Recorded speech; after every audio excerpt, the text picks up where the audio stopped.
merci de vous être mobilisés sur 5 départements, plein de circonscriptions, tout ça. C'est un plaisir de vous accueillir ici, sur la 5e circonscription de Vendée. Voilà, on a une idée qui est germée, voilà, du fruit de plein de discussions sur les questions notamment de gestion de l'eau, mais plus largement des espaces naturels, dits naturels. Et justement, on se pose la question pour un cas typique comme le Marais Poitevin, qui est divisé sur 3 départements, 2 régions, ce qui pose plein de problèmes de gestion de cet espace en fait. Et du coup, on s'est dit que c'était l'occasion de montrer une cohérence aussi politique qu'on peut avoir en se regroupant en fait par bassin versant, par entité dite naturelle, etc. pour pouvoir aborder la question de la gestion, justement un peu en dehors des limites administratives, mais plutôt en prenant en compte le milieu lui-même, comment il fonctionne, pour amener un débat démocratique. En fait, ici, ça serait à l'Assemblée, pour les candidats à la députation qui sont présents ici, et porter cette idée que justement, il y a peut-être quelque chose à faire en termes de droits à donner aux entités naturelles comme celle du Marais, mais il y en a plein d'autres en France, voilà, à l'image des luttes qui se passent en ce moment un peu partout. Voilà, c'est de ça qu'est née l'idée de se rassembler ici tous ensemble aujourd'hui, à la fois pour se rencontrer, pour comprendre un peu ce qui se passe ici dans le Marais, l'enjeu de la gestion de l'eau, l'enjeu des bassines, et plein d'autres sujets connexes que tous ceux qui voudront aborder aborderont. Bazoin, c'est ce haut lieu là, qui est autour de nous, où il y a un record d'écluses. On est vraiment à l'endroit où les eaux convergent. Et pour être en redondance avec ce que disait Paul, on trouve que cet endroit illustre parfaitement la complexité de gérer des milieux aquatiques en dépassant des frontières administratives. Sachant que pour vous donner une petite première indication, dès qu'on a franchi le pont, on est en Vendée, vous êtes ici en Charente-Maritime. Et si on descendait 2 km plus bas, on serait en Deux-Sèvres. Donc on est vraiment là à la convergence de 3 départements qui constituent les 3 départements sur lesquels il y a les bassins versants du Marais Poitevin et le Marais Poitevin lui-même. Donc évidemment, l'eau et la biodiversité ne se cantonnent pas des limites administratives. Et qu'évidemment dans nos rôles de défenseurs de l'intérêt général, de prise en compte de la biodiversité, dans la gestion des niveaux d'eau, du type d'agriculture aussi qu'on va vouloir voir naître sur ces territoires, on se dit, au sein du collectif Bassines Non Merci, mais également avec pas mal de nos partenaires, donc on a un certain nombre à dresser le constat qu'il y a des vrais objectifs d'autonomie alimentaire à viser sur cette gestion de l'eau. On est sur des territoires, que ce soit sur la Canne, sur La Rochelle, etc., où on va osciller entre 2 et 4% d'autonomie alimentaire, sur des territoires qui sont quasiment exclusivement agricoles, mais dont une bonne partie des productions n'ont pas vocation à nourrir les habitants du territoire, mais bien à nourrir plus largement un système qui est mondialisé. Et donc, il nous paraissait très important, aujourd'hui, un petit peu dans cette optique d'éducation à l'environnement, puis de savoir où on est, et puis de savoir comment on va à la rencontre des territoires, comment on les comprend. Donc sur les éléments de compréhension du Marais. Vous avez ici, j'ai l'impression de faire la météo, les Deux-Sèvres. Vous avez ici la Vendée. La limite, c'est la limite jaune. Et ici, la Charente-Maritime. Le Marais Poitevin, pour ceux qui ne l'ont pas en tête, c'est un ancien territoire maritime. Et quand on est ici, il faut se rendre compte que l'eau salée, l'influence de l'eau salée se faisait ressentir jusqu'au 19e siècle. On a des terrains qui sont entre 2 et 4 mètres au-dessus du niveau de la mer. Donc tout de suite, je vous le mets dans le bain. On est sur des territoires qui seront confrontés un jour ou l'autre à la remontée du niveau de la mer. C'est le passé du Marais, c'est l'avenir du Marais. Et c'est incontournable. Un des défis qui s'annonce à nous pour les décennies qui viennent, c'est de voir comment on gère cette situation-là. Comment on adapte des politiques d'aménagement qui soient face à cette réalité-là. Comment on a des politiques d'urbanisme qui ne mettent pas des gens en péril. Comment on a des activités économiques qui ne sont pas incompatibles avec cette réalité-là, etc. Donc voilà ce qu'on appelait autrefois le golfe des Pictons. Pour trouver la forme du Marais. Et pour aller très très vite, ce golfe des Pictons s'est envasé. C'est ce qui fait que partout, quand on creuse dans le Marais, on trouve de l'argile, ce qu'on appelle localement du brie.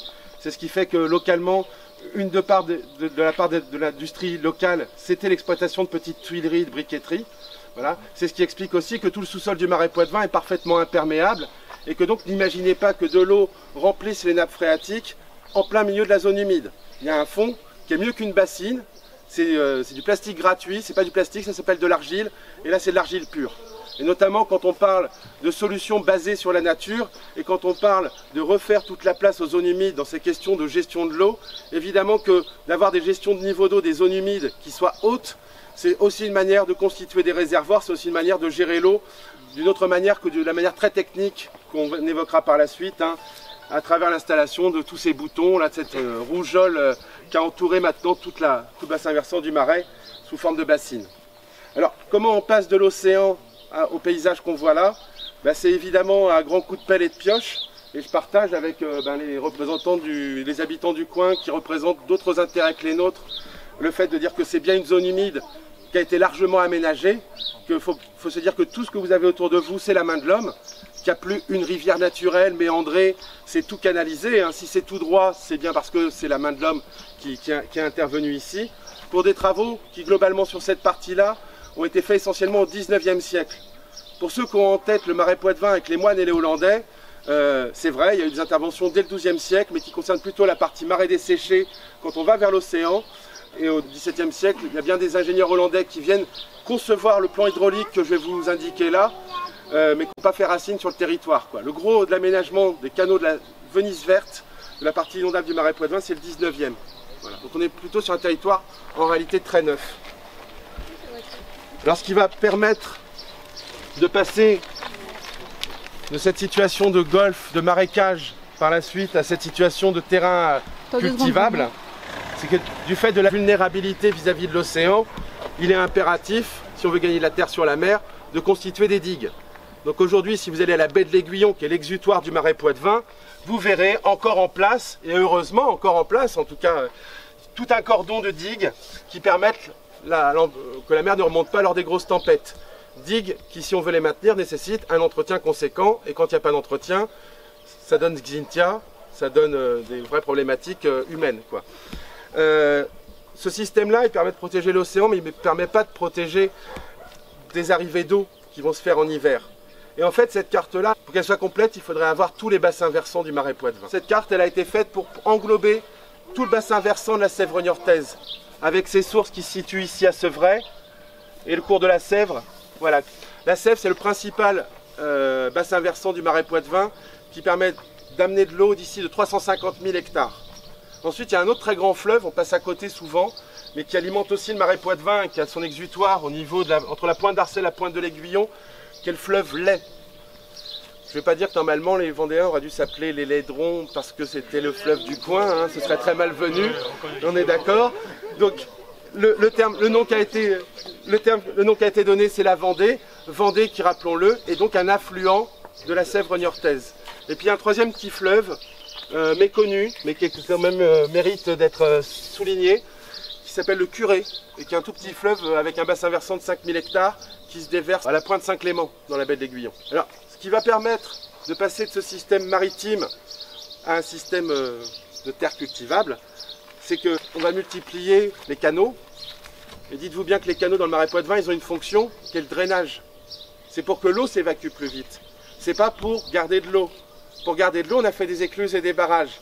Mais le travail de drainage a tellement été bien fait au 19e siècle que si on n'avait pas mis d'écluses et de barrages, il y a de fortes chances que le niveau d'eau là soit à sec.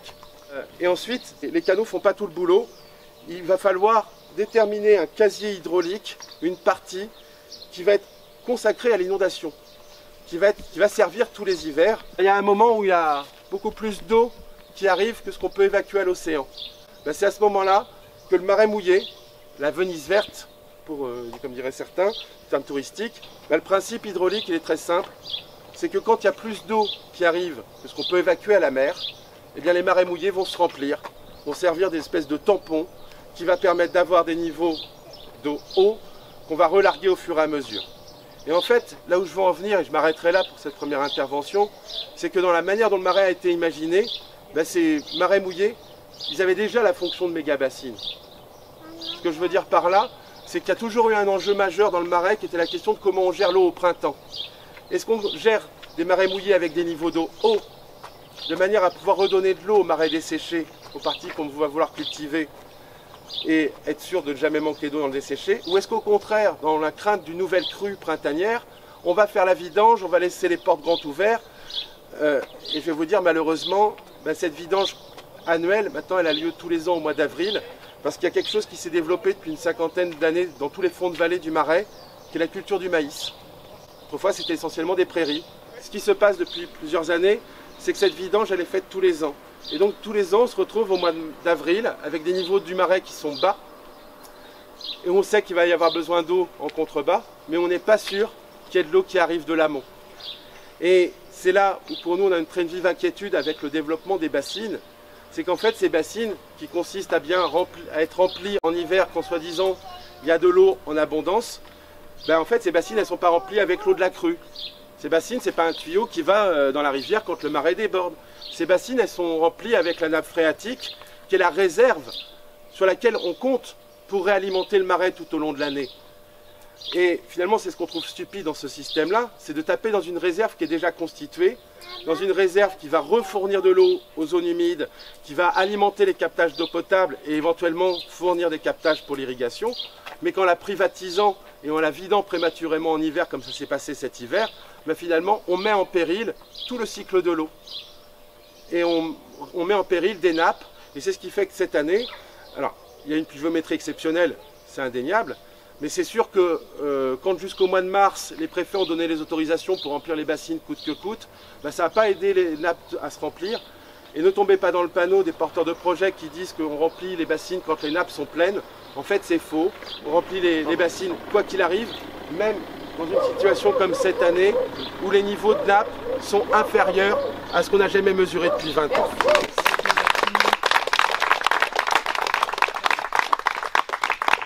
On a combien des barres sous la vie?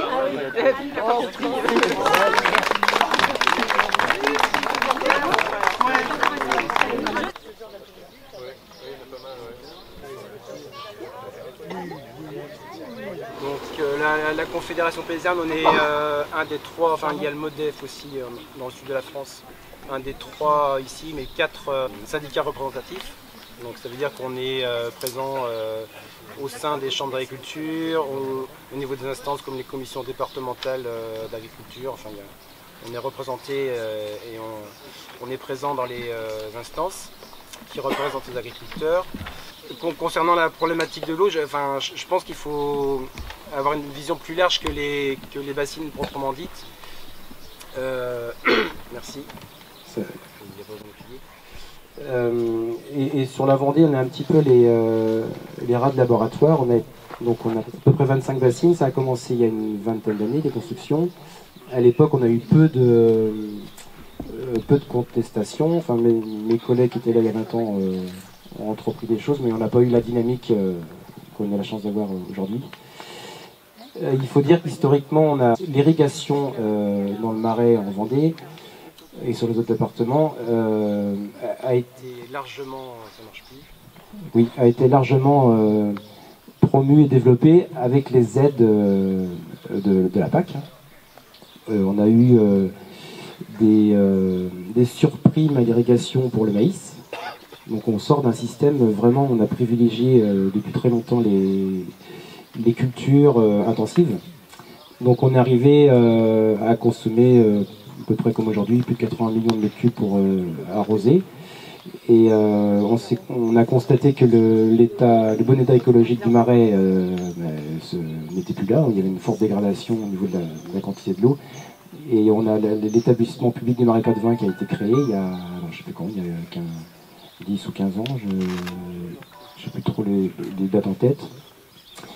Et l'objectif déjà à l'époque c'était de regagner un bon état écologique du milieu. Donc il y a eu des engagements pour diminuer les prélèvements dans le milieu. Et après, les projets de méga-bassines sont arrivés là pour soi-disant être un moyen d'atteindre ces objectifs.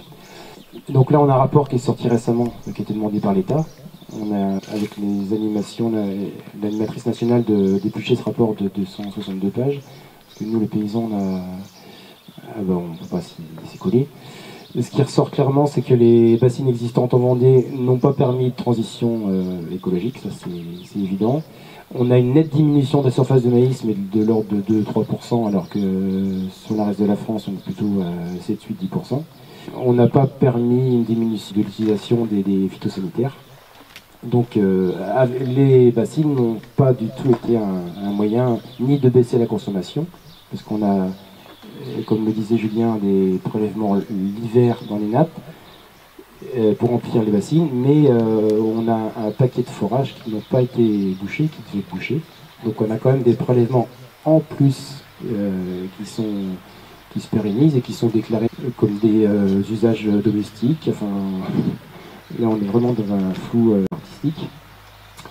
Et parce que je ne vais pas parler plus longtemps, mais il y a un fait grave à mon avis, c'est que en gros on consomme 40 millions de mètres cubes d'eau sur la Vendée pour l'eau potable, 80 millions de mètres cubes pour l'irrigation. Et les Vendéens, je pense pas qu'ils soient au courant, mais on consomme à 88-90% de l'eau de surface, de barrage, donc de très mauvaise qualité qu'il faut traiter à la consommation. Et toute l'eau de la nappe de qualité, elle est potable, quoi, sans aucun traitement, mais sert pour l'irrigation de maïs. Alors on a je parlais de rats de laboratoire, mais on a une expérimentation qui est en cours, qui va déboucher bientôt. Tous les eaux usées des Sables d'Olonne vont être traitées pour se déverser dans le lac du Genêt, entre Saint-Gilles et les Sables. Moi, j'ai passé toutes mes vacances là-bas, je connais très bien le lieu. Donc il y aurait à peu près 2 millions de mètres cubes qui seraient issus du traitement des eaux usées des Sables d'Olonne, qui seraient réinjectés dans le lac du Genêt, qui fait à peu près 4 millions de mètres cubes, et pour un coût de 10 à 20 euros du mètre cube.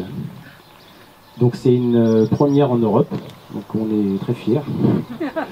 Parce que normalement c'est interdit de réutiliser ces eaux pour potabiliser. Bon, on a une dérogation de l'ANSES ou je ne sais plus de qui, mais voilà où on en est dans la gestion de l'eau en Vendée, quoi. Donc si pour les prochains élus, je crois qu'il y a beaucoup du boulot. Ouais. Ça fait partie des 12 ou 13 retenues d'eau avec 11 usines de potabilisation, je crois. Et alors donc ce que je voudrais rajouter par rapport à la Vendée, c'est, tu sais, l'étude qu'a fait le centre de gestion par rapport à des fermes qui sont irriguées et d'autres qui ne sont pas, qui n'irriguent pas. En fait, en termes de revenus, c'est plutôt moins bien les fermes qui irriguent en termes au niveau économique que celles qui n'irriguent pas. Donc déjà, c'est quand même un point très intéressant, parce que donc c'est une eau, l'irrigation telle qu'elle est, avec des méga-bassines comme celle qu'ils veulent installer, c'est un coût énorme pour nous tous, les citoyens. Voilà. Donc l'agriculture paysanne, c'est le socle de la Confédération paysanne. L'agriculture paysanne, c'est justement prendre le sol comme quelque chose de noble, quelque chose qui est pour nous l'outil que l'on doit préserver pour les générations futures. Et donc on constate que le système productiviste, il a fait ses preuves. Le résultat, c'est qu'il y a énormément de pollution. Depuis les années 60, ça devient des déserts, des endroits, moi je suis de l'Onis, l'Onis c'est terrible, bon, à part quelques bosquets qui sont ça et là, autrement ce sont des très grands champs. Et évidemment, ce n'est pas ces champs-là qui, au moment où il y a eu les petits orages, qui arrêtent les nuages, parce qu'il n'y a rien pour arrêter les nuages. Donc, et quand il pleut, eh bien, il y a des inondations, les sols sont lavés, enfin bon, voilà. Moi je suis très heureux d'être face à vous, messieurs et mesdames, les candidats de la NUPES, parce que ça me donne l'occasion de vous dire d'abord que votre programme il nous plaît, si, mais par contre on aura des choses, parce que vous avez été élu, bien sûr, hein, et donc là il va y avoir un Premier ministre qui s'appelle Mélenchon, il y a du travail, il va y avoir du boulot, nous, Confédération Paysanne, auprès de vous, pour justement vous faire des propositions, notamment par rapport à la PAC. Cette PAC, hein, vous savez que c'est un gros portefeuille qui sert à alimenter de manière automatique les paysans à la surface, à l'hectare. Déjà, on va vous proposer une chose qui a déjà été faite sous Jospin, mais qui a été foutue en l'air après par Raffarin, je crois, c'est le plafonnement des aides en agriculture. Et là, il y a quelque chose à faire. Et ce montant, je veux dire, cet argent qui va être récupéré, voir après comment on peut l'utiliser. Et puis aussi, cette PAC qui est à l'hectare, peut-être il faudrait, on parlait des années 60 où il y a eu le remembrement, retourner un petit peu en avant, j'allais pas dire en arrière, mais plutôt en avant, c'est-à-dire refaire, comment dire, dire aux paysans qui reçoivent cette PAC, ok, vous allez recevoir cette PAC à l'hectare, mais vous allez devoir installer des maillages bocagers, de l'agroforesterie, parce que c'est essentiel. L'agroforesterie ne peut pas se faire partout, parce que c'est souvent des plantations qui se font, pas que je raconte de conneries, mais je crois que c'est nord-sud, pour que justement le soleil se lève à l'ouest et se couche à l'ouest, donc les lignées d'arbres soient bien dans ce sens-là, dans le sens nord-sud. Alors évidemment, tout ne peut pas se faire en agroforesterie, donc il faut rester, il ne faut pas se borner à des choses, il faut être très ouvert justement. Et là, il y aura des plantations à faire pour les autres. Donc voilà, ça, on veut bien que vous ayez une prime PAC, mais pas pour faire n'importe quoi. Donc là, on va vous accompagner aussi pour sortir des pesticides. Donc il va falloir mettre en place un programme sérieux, et pas le certifito là, qui a été fait là, il y a quelques années, qu'on a dépensé un argent fou pour rien. Si, pour quelque chose, pour une augmentation encore de pesticides en termes de volume. C'est incroyable. Donc là, non. Vous avez un sacré boulot à faire. On va vous accompagner.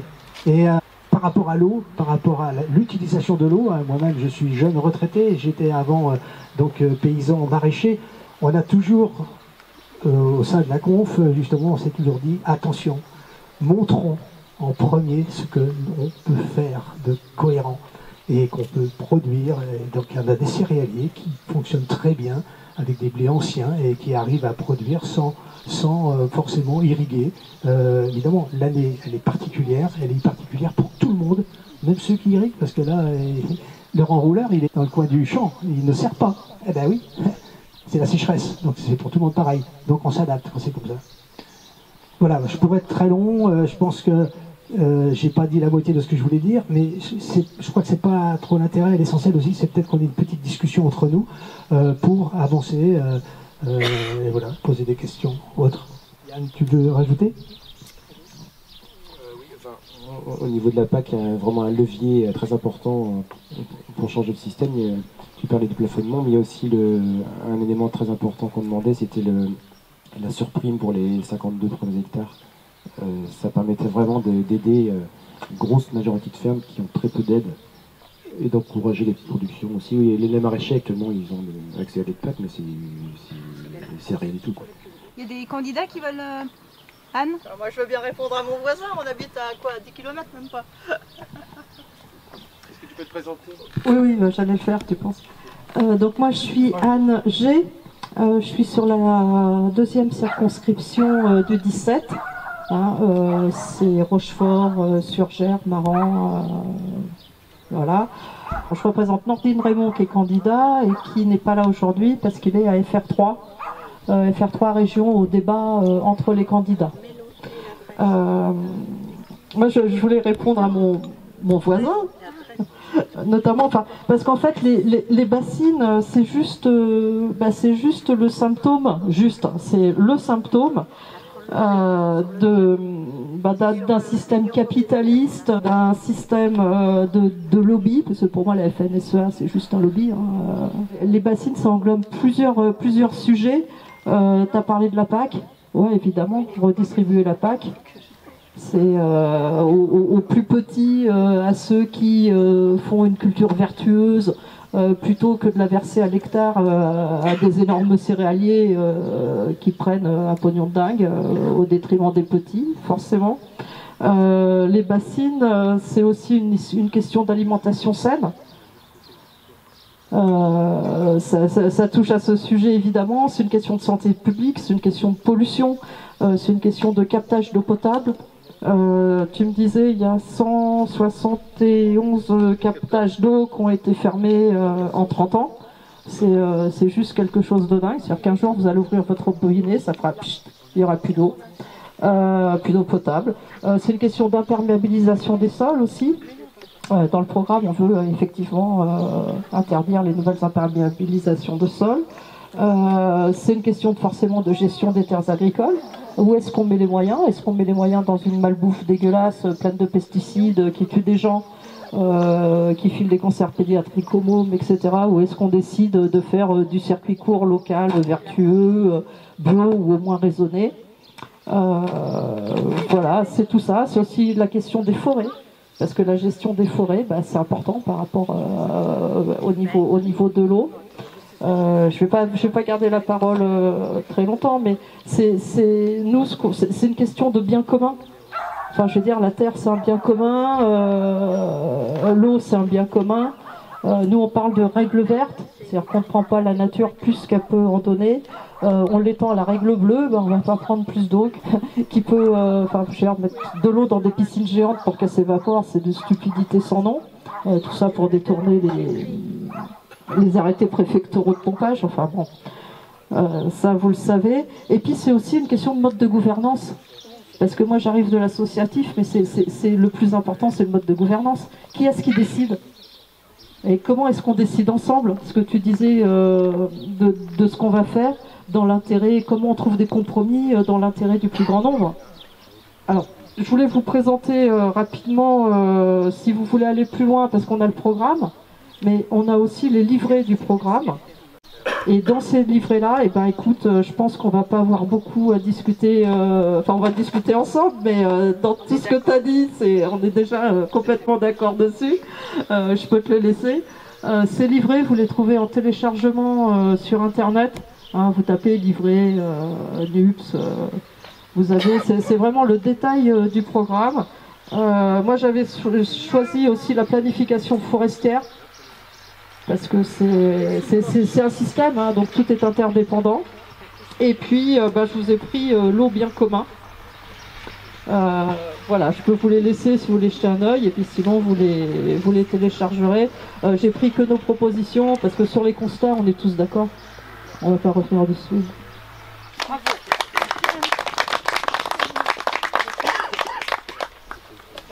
Bonjour, donc François Charon, je suis candidat sur la première circonscription des Deux-Sèvres. Déjà, je vous remercie pour tout ce que vous venez de dire, parce que ça participe aussi de l'éducation populaire nécessaire à transmettre, et en tout cas à diffuser ces informations-là que le grand public souvent n'a pas. Souvent, chez nous, on a coutume de dire qu'il y a trois urgences. Il y a une urgence sociale, une urgence démocratique et une urgence écologique. Mais à vrai dire, moi, je pense en vérité que de ces trois urgences, la plus importante, il y en a une, c'est l'urgence écologique. De l'urgence écologique dépend le sort, en tout cas, qui nous est réservé collectivement. Et à vrai dire, si demain, le monde tel que l'on le connaît, en fait, s'effondre, toutes les urgences sociales ou démocratiques, on n'aura plus besoin de les traiter, parce que de toute façon, il n'y aura pas de monde dans lequel les appliquer. Donc je crois que déjà, c'est important systématiquement de rappeler que le programme qu'on propose est un programme en tout cas de rupture réelle avec le système, et qu'il y a urgence en tout cas à ce qu'une nouvelle majorité arrive à l'Assemblée nationale pour porter ces revendications qui sont nombreuses et dont effectivement, voilà, on l'a dit, beaucoup de choses de ce que vous revendiquez, on s'en est nourri, et ça permet aujourd'hui d'avoir quelque chose de cohérent qui essaye en tout cas de se libérer effectivement des lobbies et de cette espèce de marchandisation de toute la société. Voilà. Pour la lutte des bassines, moi je pense qu'effectivement elle est importante, en tout cas dans les Deux-Sèvres, c'est une lutte dans laquelle on se retrouve déjà depuis toujours. Je pense que d'ailleurs, à vrai dire, les élections ne doivent pas être qu'un moment, même si c'est important, voilà, de dire aux gens d'aller voter, mais c'est pas parce que demain on n'est pas élu, on arrêtera de lutter. Je veux dire, la lutte, il faut qu'elle continue. Et même si on est élu demain, il faut que la lutte continue. Il est hors de question de s'arrêter en pensant que ce sera au Parlement qu'on réglera les choses. le Parlement ne peut pas exister seul, les députés hors sol ça suffit, il faut impérativement en fait qu'il y ait une connexion très importante, une capillarité entre le mouvement syndical, le mouvement ouvrier, le mouvement social, le mouvement écologiste avec les élus, parce que sinon les technocrates tout en haut nous boufferont nous aussi comme tous les autres élus avant nous.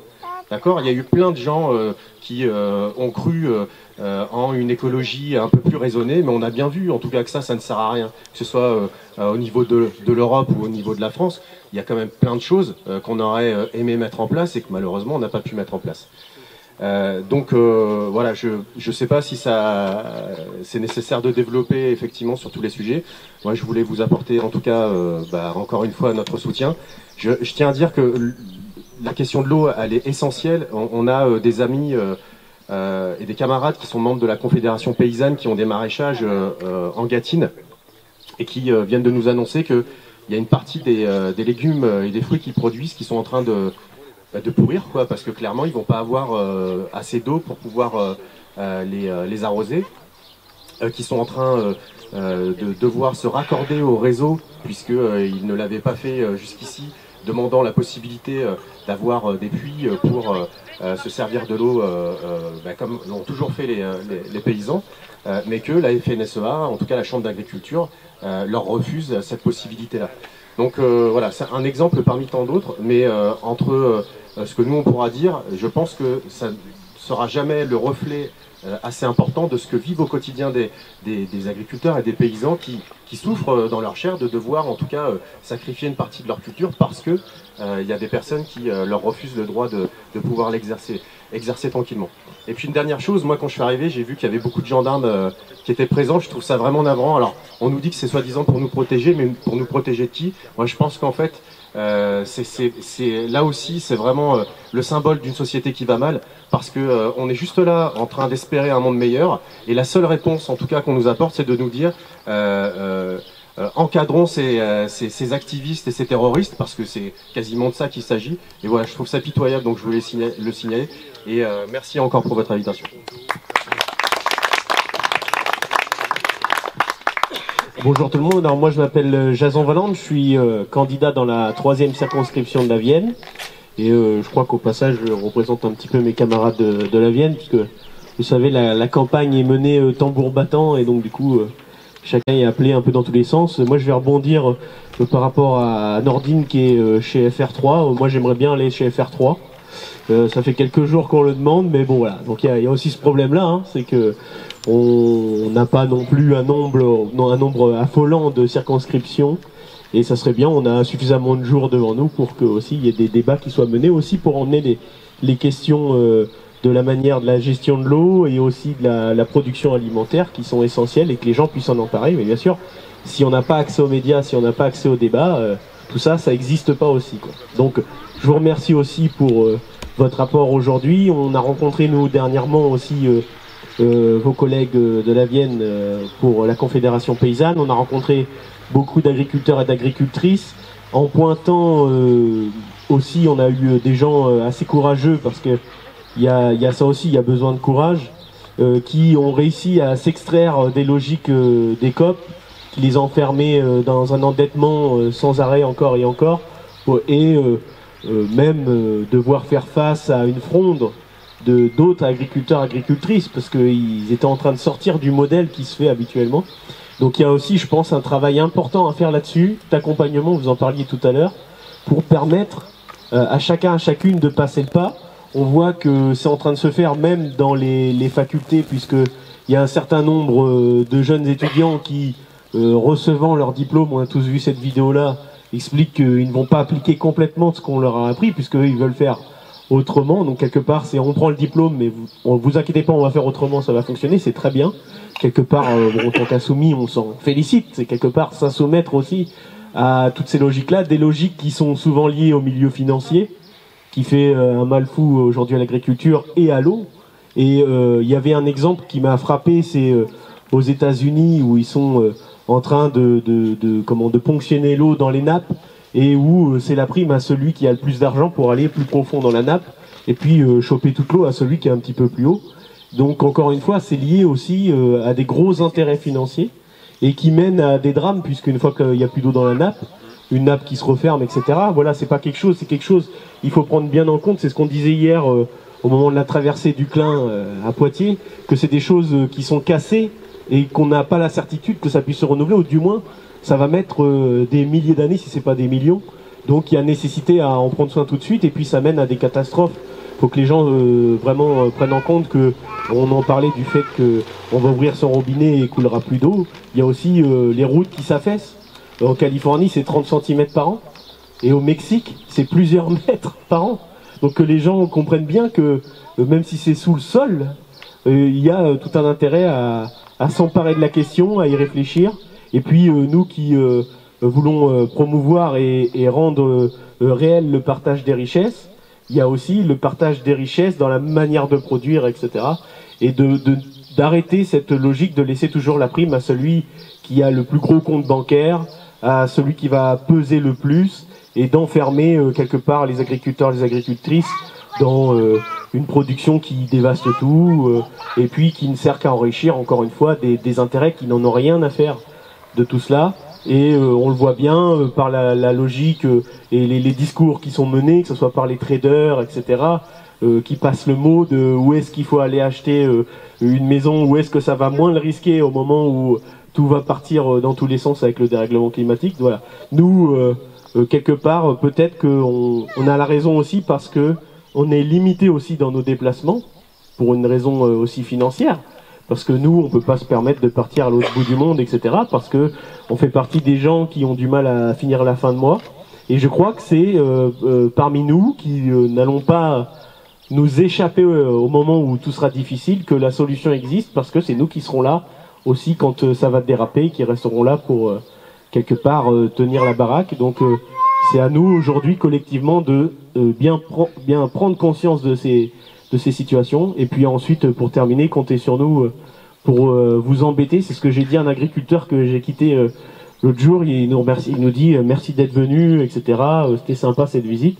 Mais j'ai dit c'est pas la dernière, parce qu'une fois qu'on est élu, on va venir sans arrêt vous embêter, puisque nous, il y a nécessité de s'assurer que ce qu'on va voter à l'Assemblée nationale avec la nouvelle majorité, puisqu'on va voir la nouvelle majorité le 12 et le 19 juin, ça soit en réalité avec vos attentes. Hein. Il ne s'agit pas d'être, ce que disait François tout à l'heure, d'être déconnecté.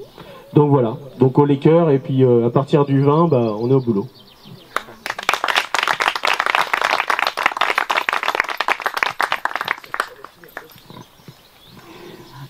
Christelle Roy, chef de file sur les législatives sur l'Union populaire à Poitiers-Circo 1. Donc c'est une circonscription dans la NUPS qui a été accordée à ELV.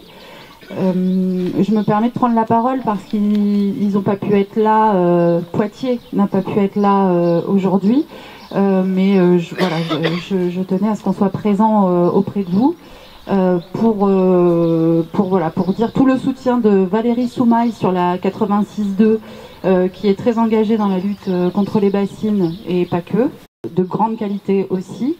Et sur la Circo 86.1, c'est Lisa Bellucco qui est candidate et qui sera députée sans aucun doute, pour pouvoir également défendre cet accord qui est précieux et qu'on considère comme historique à plusieurs niveaux. Je voulais prendre la suite de Jason parce que sur la question des bassines dans la Vienne, il y a un peu quelque chose de l'ordre de ça n'arrive qu'aux autres, et c'est valable pour beaucoup de secteurs. Hein. On regarde ce qui se passe chez les autres en se disant ils s'agitent, ils ont raison, hein, peut-être bien même, et puis après ça arrive chez nous.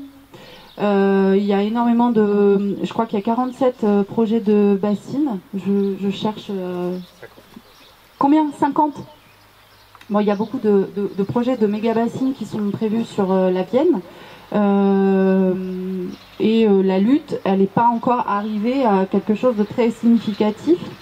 Donc c'est vrai que rejoindre nos camarades de Vendée, des Deux-Sèvres, qui sont lanceurs d'alerte depuis malheureusement du fait de leur expérience, c'est hyper important, pour qu'on fasse remonter en fait les urgences et les interpellations, pas policières hein, mais de conscience, voilà, au niveau de la Vienne qui va être touchée et sur laquelle il faut vraiment être vigilant. Ça n'arrive pas qu'aux autres, voilà.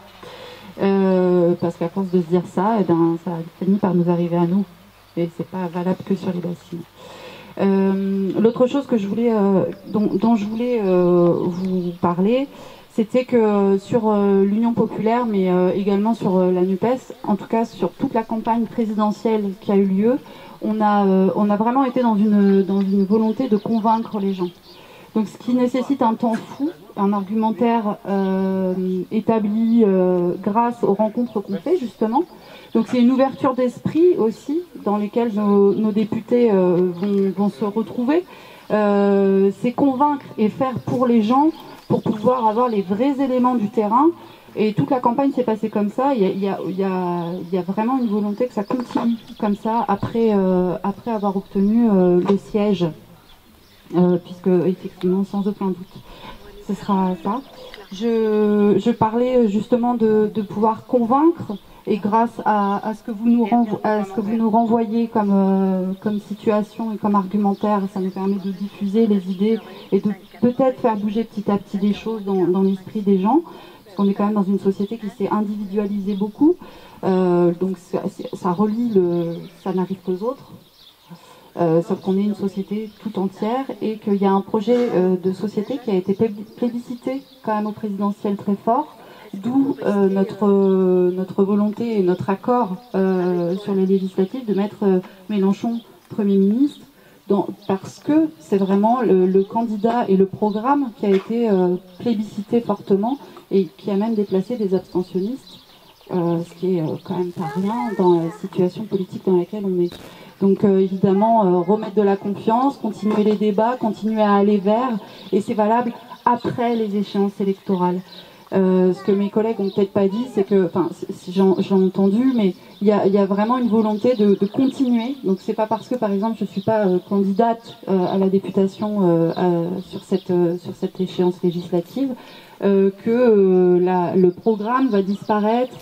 Non, au contraire, l'engagement va continuer et être présente ici avec mes collègues sur les épaules pour parler avec eux, c'est vous dire ça aussi, c'est que ces luttes, on va continuer, on va toujours être là et on lâchera pas l'affaire tant que le monde meilleur qu'on veut ne sera pas mis en place. Voilà, merci.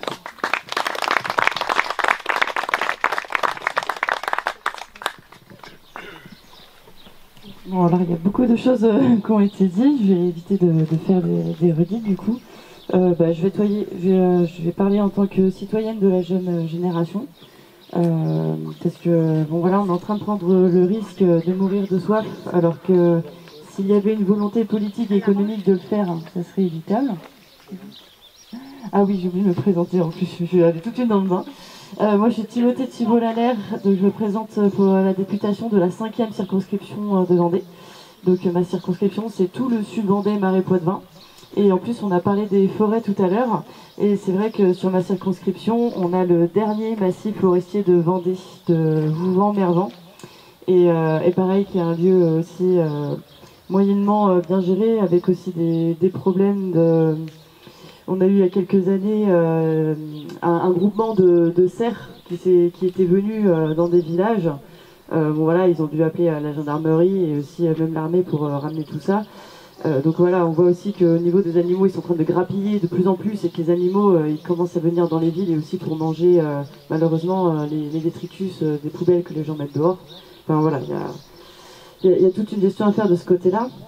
Mais du coup voilà, moi je n'ai pas été malheureusement ni activiste ni dans les associations, c'est vraiment grâce voilà, aux rencontres qu'il y a aujourd'hui et aussi du coup, c'est-à-dire que la lutte aujourd'hui, la lutte politique fait que la question de l'eau vient dans le débat public et du coup pourrait et devrait remonter au niveau national. Il est temps aussi d'arrêter de faire les choses derrière le dos des gens et en les mettant en danger. Ce sont des citoyens engagés et qui font office aussi de lanceurs d'alerte, comme on l'a dit tout à l'heure. et qui lanceront donc le débat et que nous allons essayer tous de porter, nous les candidats de la NUPES, à l'élection, durant cette élection législative et bien sûr quand nous serons élus. Et en tant que candidat, donc moi de mon côté, donc je souhaite ne plus laisser la gestion de l'eau donc au préfet et aux agriculteurs privés. Donc soutenir la question nationalement et démocratiquement à l'Assemblée nationale. Et il faut aussi du coup établir de nouvelles lois pour une nouvelle organisation. Et non seulement en interdisant les bassines, mais comme on l'a dit tout à l'heure, ça va être tout un ensemble qu'il va falloir changer avec un nouveau mode d'agriculture, un nouveau mode de gestion des forêts, enfin absolument tout pour un avenir plus sain pour la nature et pour la santé des humains bien sûr. Donc mon suppléant a une opinion. Et donc je suis engagé dans cette campagne aux côtés de Timothée, donc je m'appelle Enzo en tant que du coup candidat suppléant pour la NUP. Nous au départ on avait décidé de mettre en place cet événement alors localement dans la circonscription 5 parce qu'on avait déterminé 3 thèmes importants locaux sur lesquels il fallait sensibiliser les gens au cours de cette campagne. C'était la question des volailles avec le souci de la grippe aviaire, la question du désert médical sur la santé qui est particulièrement prégnant en Vendée, je ne sais pas ce qu'il en est dans les autres départements limitrophes, et également du coup la question de l'eau. Et c'est vrai qu'on s'est fait la réflexion sur cette question de l'eau, alors plutôt Paul, directeur de campagne qui lui est plus connaisseur sur ces questions-là, mais qui m'a dit écoute Enzo, regarde, la question de l'eau dans le Marais Poitevin, en fait c'est une question qui est convergente entre plusieurs départements et plusieurs régions. Alors ce serait intéressant de convier les camarades qui sont sur les territoires limitrophes pour discuter en fait de la gestion commune de l'eau qui ne peut pas être réglée uniquement au niveau de la Vendée ou de la circonscription 5, puisqu'on partage effectivement les mêmes affluents. Donc c'est vrai que je pense, comme le disait tout à l'heure François et Jason, c'est important de discuter dans le cadre de l'administration de ce bien public qu'est l'eau. Comment est-ce qu'on gère les affluents, comment est-ce qu'on gère les cycles, les approvisionnements, parce qu'effectivement l'eau circule sur tous ces territoires et dans le cadre de la mandature de la législature, il serait intéressant de créer effectivement peut-être un comité ou une commission sur l'eau et peut-être même par région, par territoire, avoir une commission sur la question de l'eau dans le Marais Poitevin. Ça me semble être une question particulièrement importante.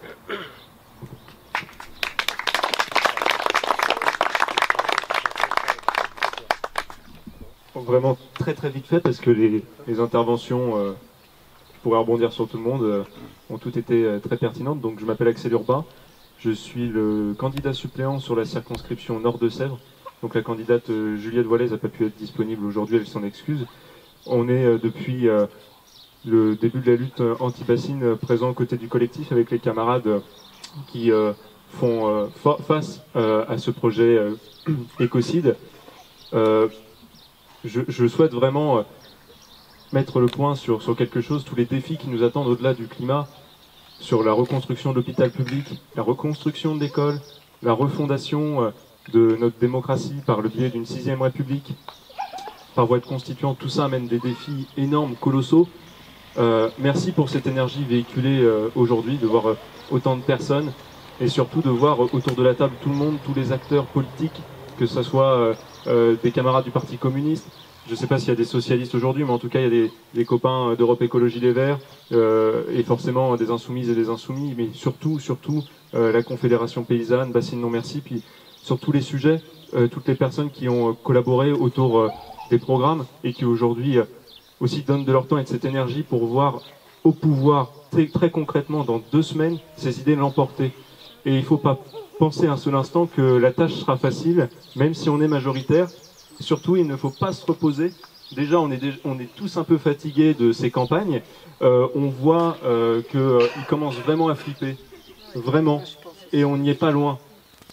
Et là, la mission, c'est de mettre toutes ces énergies en convergence pour convaincre un maximum de personnes d'aller voter, de mettre ce foutu bulletin de vote avec un V, parce qu'il emmène un gros paquet, un changement de modèle de société qui va faire effet boule de neige dans les pays voisins européens et qui d'ailleurs en Amérique latine commence déjà à bien émerger, notamment au Chili et en Bolivie. Donc il faut être présent, dans cette lutte-là, mais surtout présent dans la lutte de l'après, puisque les forces de l'argent vont se mettre en mouvement très rapidement et dans ces 2 dernières semaines, et vous allez voir comment le second tour va être rude, mais il sera surtout rude si on arrive au pouvoir et si on emmène Jean-Luc Mélenchon et tout un tas de têtes dures au gouvernement, plus les camarades que vous voyez ici, là, qui vont aller siéger à l'Assemblée, plus les personnes qui seront derrière, qui devront les marquer à la culotte sur tous les sujets, sur la gestion de l'eau, sur l'agriculture. J'en passe des vertes et des pas mûres, puisque le programme est vaste, il y a 600 mesures partagées, rendez-vous compte, tout ce travail-là, c'est le travail de dizaines d'années, et je suis venu avec un camarade, Jean-Pierre Guet, ici aujourd'hui, qui vient du Toircet, et qui fait partie de ces combats alpha-mondialistes depuis des années, donc c'est des combats, et puis en étant plein ici, c'est des combats qui ont 10 ans d'âge, et nous on reprend le flambeau, et on compte bien récolter des fruits maintenant, parce que l'urgence elle est là, et on compte bien gouverner avec tout le monde, et résister et lutter jusqu'au bout avec le mouvement social aussi après et avec les mouvements écolos comme l'a bien dit François au début. Voilà, je vous remercie.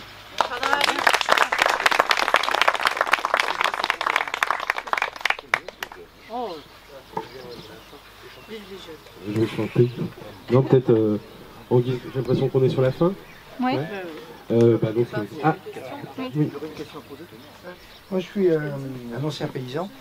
Je ne suis pas militant bassine non merci, bien que l'usage de l'eau pour moi soit très important, et je pense que nos futurs députés, puisque vous serez tous députés, l'usage de l'eau soit bien discuté et qu'on ait notre mot à dire. Par contre, le souci qu'on va avoir, c'est le stockage.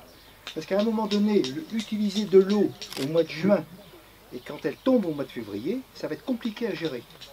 Et c'est pour ça que l'eau, ok, c'est le bien de tout le monde, là-dessus, je ne remets pas en cause tout ce qui s'est dit, bien au contraire, j'ai toujours été pour, mais à un moment donné, il faudra, entre les deux, gérer ça. Et ça, c'est partout. Que les pays qui n'y ont pas pensé, aujourd'hui, ne sont pas bien. Nous, on a encore le temps. Un candidat veut répondre. Vous y aller. C'est peut-être pas forcément Je veux juste te dire, c'est peut-être pas forcément en fait la question du stockage de l'eau qui est importante, c'est peut-être aussi la question de qu'est-ce qu'on produit avec l'agriculture. C'est sûr que si on va sur du maïs, bah forcément on va avoir besoin de beaucoup d'eau. Si on part sur des maraîchages, je pense qu'on peut avoir là pour le coup une gestion plus raisonnée. L'exemple qu'on prend souvent nous à Niort, qui est quand même pas une petite ville, c'est que sur l'agglomération niortaise, il y a seulement 2% des produits qui sont consommés par les habitants qui sont produits sur l'agglomération. C'est-à-dire que 98% de ce que mangent les habitants de l'agglo provient de l'extérieur. On pense, nous, qu'avec les terres dont on dispose, on pourrait largement réorienter la PAC, non pas sur des cultures, des monocultures, qui ont besoin beaucoup de flotte, mais pour le coup, passer sur des circuits courts et puis des maraîchages qui permettraient vraiment de pouvoir nourrir la population. Donc la question, elle est peut-être ici aussi, à mon avis. Et puis autre chose, c'est peut-être aussi sur la réglementation, repenser, enfin, il faut dire aussi que c'est compliqué. Moi, j'ai été rencontrer un producteur de fraises. Les fraises, elles sont toutes hors sol chez lui. Parce que c'est comme ça, il me dit, moi, si les fraises, elles sont au sol, j'ai personne pour venir les ramasser. Le travail est pénible, le travail, il est usant. On va pas mettre des gens, à plus de 50 ans, se pencher toute la journée à ramasser des fraises. C'est très compliqué. Alors après, il y a aussi la question des salaires, bien évidemment. Moi, je suis syndicaliste, je ne vais pas dire le contraire. Mais pour autant, il me dit, moi, je voudrais passer en bio, mais dès lors que je suis hors sol, je ne peux pas être en bio. Donc, il y a peut-être aussi à réfléchir, à trouver, en tout cas, là, pour le coup, un consensus entre de bonnes conditions de travail, une rémunération du travail qui soit cohérente, et puis des productions qui soient sans produits phytosanitaires, mais qui pourtant pourraient être labellisés, peut-être pas bio, mais au moins quelque chose d'éco-responsable, quoi, je sais pas en fait. Dominique, tu vas répondre, j'en ai peut-être 2-3 éléments aussi. Oui, on se connaît depuis longtemps. Hein, en fait, toi, l'exemple de mon ancienne ferme, on produit sur 1 hectare de légumes 1000 m3 par an. On consomme 1000 m3 d'eau par an. d'un système céréalier. Tu sais comme moi que les blés hybrides qui ont été mis en place, c'est des blés qui n'ont pas été travaillés, qui n'ont pas été étudiés pour être résistants à l'eau. Ils n'ont pas été étudiés pour être résistants aussi, pour accueillir toute la diversité de la faune. Donc c'est comme ça aussi que l'agriculture s'est transformée. Le système d'irrigation qui a été mis en place, ces systèmes avec des canons arroseurs, sont des systèmes qui cognent la terre quand ils posent leur eau. Donc on sait que ça stresse le sol, ça stresse la faune, ça stresse la plante aussi, même si au moment où elle a l'eau, elle arrive quand même à pousser, parce qu'on en met beaucoup. Donc c'est quand même, c'est comme le système des centrales nucléaires. En fait, ce qu'il faut, c'est commencer par moins consommer d'eau, cette consommation d'eau qui est trop importante, qui est mal faite. Dans les contrats de semences, il y a Doucy, par exemple, sur du haricot vert, qui va imposer de faire tant d'irrigation, alors qu'on peut très bien faire du haricot vert différemment que comme Doucy le dit, parce que Doucy est derrière, elle a les phytosanitaires qui sont derrière, elle a les lobbies qui sont derrière, enfin c'est une chaîne tout ça. Donc du légume, comment dire, pour faire de la conserve, oui, il en faut, mais pas de cette manière-là. Il faut faire différemment. Les vaches laitières, il y a 80% des laitières qui sont avec des systèmes maïs-soja. Alors que si on fait des pâturages, eh bien, on a beaucoup moins de consommation d'eau, même si actuellement, les pâtures, c'est vrai qu'elles ne poussent pas. Mais dès le premier 50 mm qui va tomber au mois de septembre, bang, c'est l'explosion. Donc tu as toute la surface de l'exploitation qui est en herbe, qui va exploser. Donc c'est une organisation. Je pense que les systèmes herbagers, c'est des systèmes d'avenir. Mais ça, les chambres d'agriculture n'ont pas voulu mettre en avant ces systèmes-là. Voilà, je faisais moi-même des laitières à un moment donné, en système herbagé, tu connais ma ferme, et la chambre d'agriculture ne voulait pas sortir les résultats économiques de notre ferme. Ils sortaient que les résultats économiques des fermes du groupe avec lequel j'étais. Voilà, vraiment. Je pense qu'il y a aussi un autre domaine. Bon, moi j'étais ingénieur à l'Institut national de la recherche agronomique. Et je pense qu'en France, on a une recherche publique. Et le problème, c'est qu'on a aussi démantelé cette recherche publique. Et moi, je me souviens qu'il y a plus de 20 ans, on interpellait déjà la direction de l'INRA, qui s'appelle l'INRA et maintenant, en disant qu'il va y avoir un problème d'eau. Donc plus de 20 ans après, c'est réel. Mais le problème, c'est que les labos n'avaient pas de sous pour travailler et que, évidemment, c'était d'autres qui nous apportaient les sous, et donc on était aussi par moment obligés d'orienter cette recherche publique vers, pas le paysan, ni une recherche pour l'eau par exemple, on allait dans d'autres directions parce que sinon on ne pouvait pas travailler. Donc là aussi il y a une grande bataille à mener, ce sera la recherche publique dans tout, alors public agricole, mais public sur la santé, etc. Parce que c'est pareil, la recherche publique a été dévoyée de son intérêt au départ. Et donc, moi, je voulais dire que ça aussi, c'était très important. Et également, pour apporter d'autres éléments de réponse à votre question, de leur dire que fondamentalement, le collectif Bassines en Merci est ni contre l'irrigation, ni contre même le principe de stockage. Vous l'avez dit vous-même, la question qu'on met au cœur, c'est les usages. L'irrigation, pourquoi faire? Si c'est l'irrigation pour faire le maïs, pour envoyer au port de la palisse, ben on sera toujours des milliers de citoyens à s'y opposer. On ne privatise pas, on ne capte pas un bien commun qui est essentiel pour toute forme de vie au profit de quelques-uns. Et donc, le système méga-bassine, clairement, on le dénonce parce que techniquement, il est insupportable.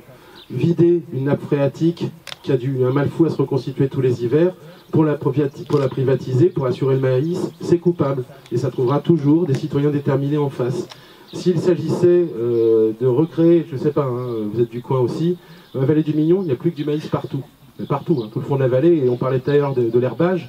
Le CNRS de Chizé a démontré que ces 50 dernières années, en Deux-Sèvres, on est passé de 70% de prairies à 17% de prairies. revenons aux vaches qui mangent de l'herbe, et déjà l'équation de l'eau sera beaucoup plus soluble. Arrêtons le maïs exportation, arrêtons de le subventionner, et déjà l'équation sur l'eau, elle sera beaucoup plus facilement soluble. Tuilons et orientons l'eau vers les agriculteurs qui se mettront au service d'un projet d'autonomie alimentaire. Pour reprendre ce que disait François, c'est 2% sur la canne, c'est 90% le potentiel agronomique. Il y a des agros qui ont bossé, qui ont vu les sols qu'il y avait dans le Niortais, on pourrait bouffer à 90% avec ce qui est produit localement. Mais on ne sait plus créer une filière de transformation locale. J'aime citer souvent l'exemple, puis Mélenchon était sur les pâtes et les patates hier, mais c'est ça, hein. Les patates, mon village de 500 habitants à côté Arcet, c'est 2 hectares de patates pour assurer l'autonomie alimentaire en patates de mon village. Donc s'il faut irriguer ces 2 hectares de patates pour assurer l'autonomie alimentaire, ben certainement que c'est beaucoup plus acceptable. J'ai aussi envie de citer le cas de Panzani. Panzani, le siège historique, est à Parthenay, et ensuite à Niort. Et aujourd'hui, Panzani récupère bien certainement du blé dur du Marais Poitevin, mais va le transformer ailleurs pour que ça revienne ici. Donc nous, ce qu'on prône aujourd'hui à Bastide-non-Merci, on espère, on est convaincus qu'on trouvera un écho favorable et des relais efficaces quand vous serez élus, chers amis, chers camarades, c'est qu'on se repose la question de la réorientation agricole à l'échelle des territoires. Se dire que les bassins versants, c'est certainement une bonne entité pour réfléchir à la bouffe et à la gestion de l'eau. Surtout si on met bout à bout et qu'on conditionne l'accès à l'eau aux irrigants qui iront vers des objectifs d'autonomie alimentaire et de transformation agricole, c'est-à-dire le virage et la sortie des pesticides. Et là-dessus, je vais le dire très clairement, parce que je ne l'ai pas entendu, mais je crois que c'est bien quelque chose qui nous anime. En fait, c'est qu'on n'a plus le temps de rigoler. On n'a plus le temps même d'avoir. C'est très bien, on est en route, on y va. Sauf que le GIEC, il ne dit pas qu'on n'a pas un nouveau quinquennat devant nous. On a 3 ans pour changer radicalement tout notre mode de vie. Et dans notre mode de vie, un des pôles de consommation énorme et de fuite de CO2 et de dégradation de la ressource en eau, c'est évidemment l'agriculture. Donc j'appelle, je souhaite très fortement qu'on l'ait, cette fichue majorité. Parce que dans l'opposition, vous pèserez, mais c'est pas ce qui changera. Moi, ce que je vais vous dire, c'est qu'on l'ait ou pas, on aura le devoir de continuer à combattre quoi qu'il arrive. Et en fait, on a 3 ans et on n'a pas le choix, élu ou pas élu, il faut changer l'agriculture sur les territoires de manière radicale. Et si ça passe par d'autres formes d'action sur lesquelles on est plus porteur, et par exemple, c'est ça, hein, d'accepter le débat avec les camarades qui sont autour, là, qui sont les pourfendeurs du Marais, qui sont ceux qui font le maïs, qui sont ceux qui veulent... Évidemment qu'il va falloir le construire avec eux, mais par contre, on ne va pas faire comme on a fait jusqu'à maintenant, c'est-à-dire de leur laisser tous les pouvoirs, de leur laisser être les seuls interlocuteurs à l'État. Il faut que l'État comprenne qu'aujourd'hui, il y a des citoyens qui se soulèvent, citoyens qui ont simplement envie de survivre et de voir leur zone humide, etc., et la biodiversité se maintenir, et que le temps du silence et de la compromission, il est fini, et qu'aujourd'hui, le temps, il est au changement radical, et y compris, et c'est là où j'attire votre attention, députés, vous aurez un rôle fondamental à jouer, vous serez les législateurs, et vous serez aussi les garants de la loi. Et aujourd'hui, on est sur un territoire où c'est bien ce qui manque. Qui est garant de la loi ? Quand un préfet ne respecte même pas les arrêtés préfectoraux qu'il met en œuvre, quand ces arrêtés préfectoraux ne sont pas en accord avec les obligations européennes, qui porte le pet ? Qui est en mesure d'aller reporter ces questionnements et de les dénoncer au niveau national, européen, juridique ? Les députés, évidemment. Donc on compte sur vous, on va croiser les doigts et pas que les croiser, parce que si on fait que les croiser, ça avance pas, hein, pour que vous soyez élus. Ouais. On va les utiliser aussi pour glisser le bulletin. Ce que je voulais vous dire, c'est qu'au nom du collectif Bastide-non-Merci 79 à minima, on vous remercie très fort d'avoir répondu à cette invitation. On remercie très fortement Paul d'avoir été la cheville ouvrière qui fait qu'on se retrouve là aujourd'hui. C'est que l'idée germe dans ce cerveau-là, et vous êtes là. Que d'ores et déjà, ayant été présent aujourd'hui, vous pourrez coller le soutien de BNM sur vos professions de foi, etc. N'hésitez pas. On aurait aimé, je ne veux pas être gratte-poil du tout, mais on aurait aimé que ce soutien puisse être naturel et national et systématique. On avait mis au sein du collectif le fait que ce soutien national, alors que c'est bien de se entendre dire, parce que je n'ai pas entendu, le soutien national, il existe au niveau de la conf. La conf soutient la NUP au niveau national, c'est énorme. C'est énorme. Nous, dans le cœur, oui. Ce qui fait qu'il n'y a pas de soutien national, c'est que malheureusement on n'aura pas réussi ce tour de force de faire en sorte qu'il soit marqué en gros, enfin très clairement sur le programme, qui est une opposition de base au méga-bassines. Mais on n'a aucune inquiétude sur le fait que vous tous, qui serez élus, vous porterez mais vous remplirez pleinement votre rôle d'élu du peuple et de représentant du peuple. Et nous, on sera là, avec vous, pour nourrir la boîte à idées, pour répondre à vos interpellations, pour vous titiller si on dit que peut-être qu'il y a un truc autour du hors-sol bio, mais peut-être qu'il faut sérieusement y réfléchir. Voilà, on sera là, à vos côtés, et on va gagner. Et il faut gagner.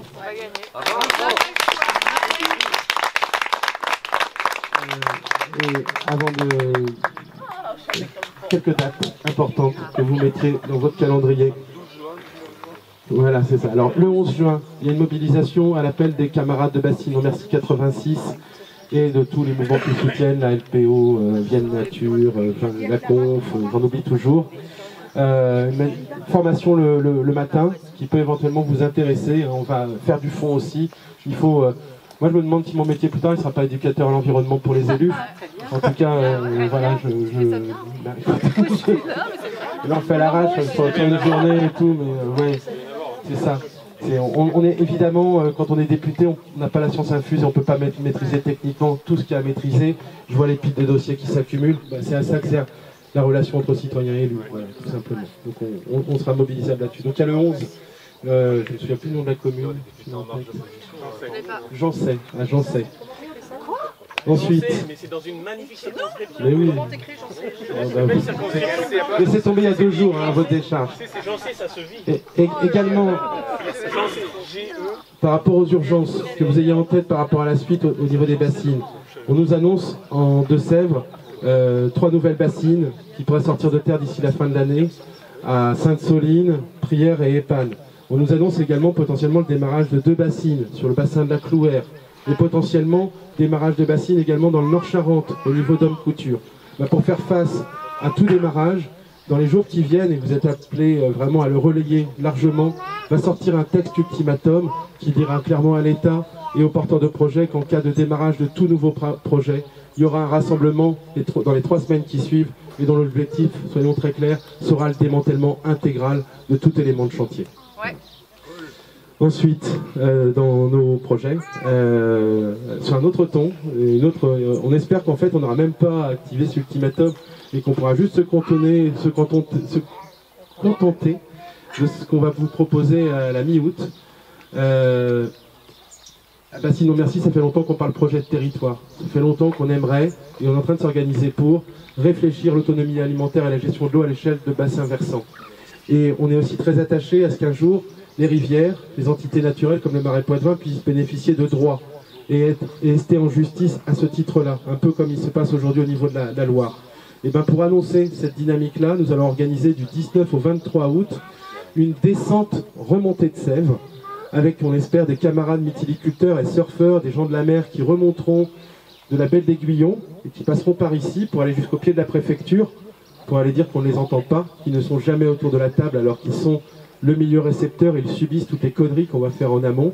Et de la même manière, donc là sera plutôt le cortège des Vikings, et puis il y aura le cortège des Indiens qui descendront de Saint-Mexan en canoë, là aussi direction Niort. Cette manifestation aquatico-politico-culturelle se déroulera sur 3 jours, avec des étapes, des bivouacs, et 2 jours de festivités et de retrouvailles, où là clairement, on travaillera. Merci à vous. Tu vois, moi quand j'étais présente, Plus ça en sécurité.